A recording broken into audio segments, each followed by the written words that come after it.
구독자 여러분, 한 주 잘 보내고 계신가요? 마음을 읽어주는 이야기, 바다북입니다. 오늘 들려드릴 이야기는요, 제가 때때로 떠올리고 곱씹어 보는 무려 군생활 시절의 이야기입니다. 논산훈련소에서 이야기인데, 얼마나 힘들었는지, 고통스러웠는지 같은 뻔한 이야기는 아니니, 한번 같이 들어보시면 생각해 볼 만한 지점이 있지 않을까 싶습니다. 같이 한번 들어보시죠. 훈련소에 입소한 지 일주일이 지났고 나는 분대장 훈련병이다. 사람들은 담배, 술이 그리운 모양이다. 내 경우에는 그게 핸드폰이다. 바깥 돌아가는 소식이 너무 궁금하고 사랑하는 사람들과 통화하고 싶다. 그래서 1분이라도 전화통화를 더 하고 싶어서 분대장 훈련병에 지원했고 운 좋게 뽑혔다.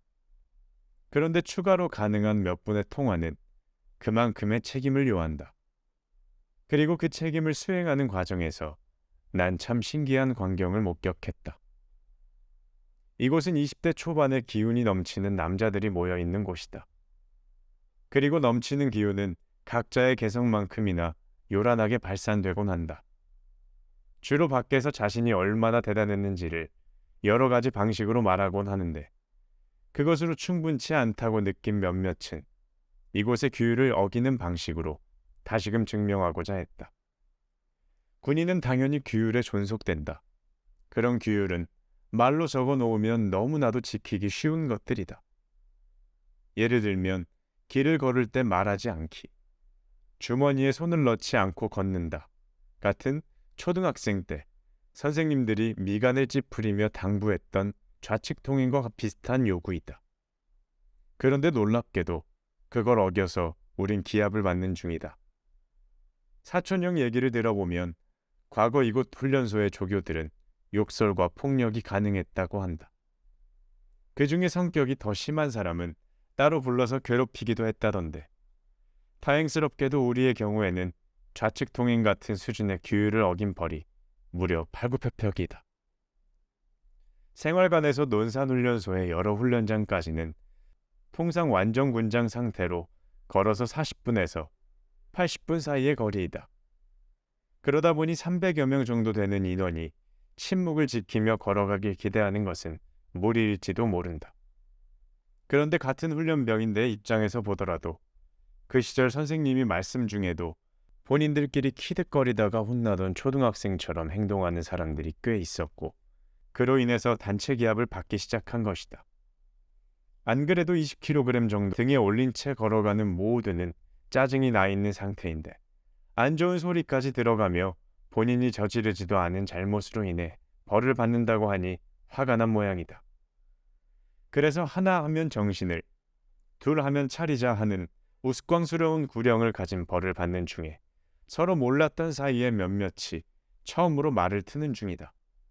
당연히 대화는 어디서 왔는지, 어떤 음식을 좋아하는지 같은 물음보다는 개념이 없다, 닥쳐라, 너 이따 보자 같은 대화를 하고 있다.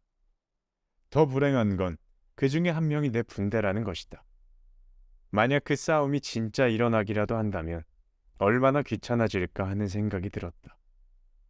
떠든 녀석이나 거기에 싸움을 거는 녀석이나 내가 보기엔 똑같은데 다행스럽게도 싸움은 일어나지 않았다.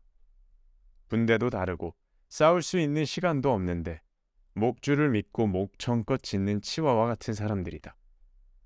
걸으면서 떠들어서 이 사태를 초래했던 그 아이는 팔굽혀펴기를 받을 때 마치 주기도문을 외우는 신도처럼 시옷과 비읍을 남발했다.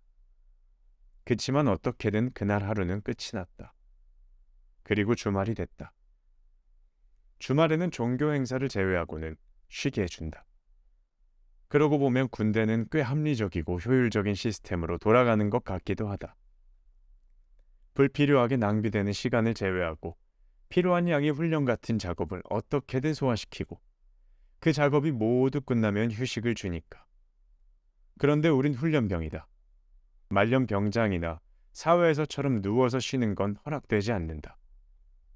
관물대에 등을 기대고 하는 독서나 편지 쓰기가 허용되는 휴식의 최대치이다. 모두들 그렇게 각자의 방식으로 휴식을 취하는 중인데 며칠 전 팔굽혀펴기 유발자가 국정원 직원처럼 주위를 살핀다. 그러더니 갑자기 서둘러서 무언가를 주섬주섬하기 시작한다. 그게 뭐였을까?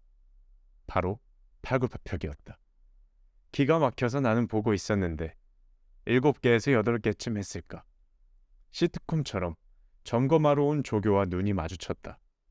분대장 훈련병인 나와 빈약한 몸으로 무슨 목적인지 모를 운동을 하던 그 아이가 같이 끌려가서 혼이 났다. 사실 뭐라고 혼났는지 잘 기억이 나질 않는다. 왜냐면 너무 신기했기 때문이었다.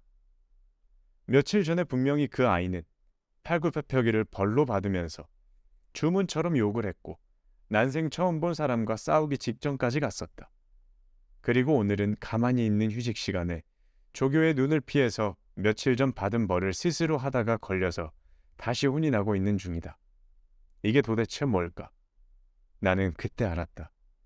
자기 의지로 하면 운동이지만 남의 의지로 하면 벌이라는 것을. 그리고 그 후로 시간이 상당히 오래 지난 지금까지 나를 비롯한 주변의 많은 사람들이 힘들어하는 모습을 볼 때마다 꽤 자주 떠올려보는 순간이다. 물론 우리의 삶에서 정말로 힘든 일은 일어난다.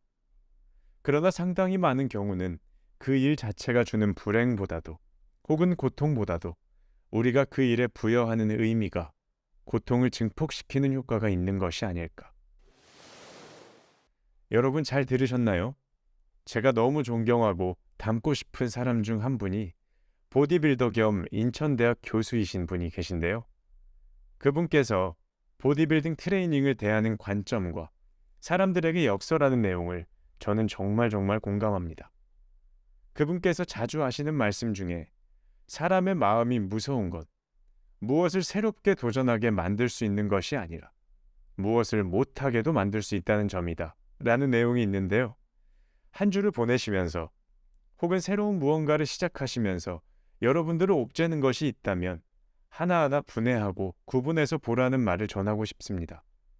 그래서 그 일이 진행되는 동력을 타인의 의지가 아닌 우리의 자신의 의지로 전환할 수 있다면 보다 더 자유롭고 마음 편한 일상이 될 거라 믿습니다. 오늘도 들어주셔서 감사합니다. 바다북이었습니다.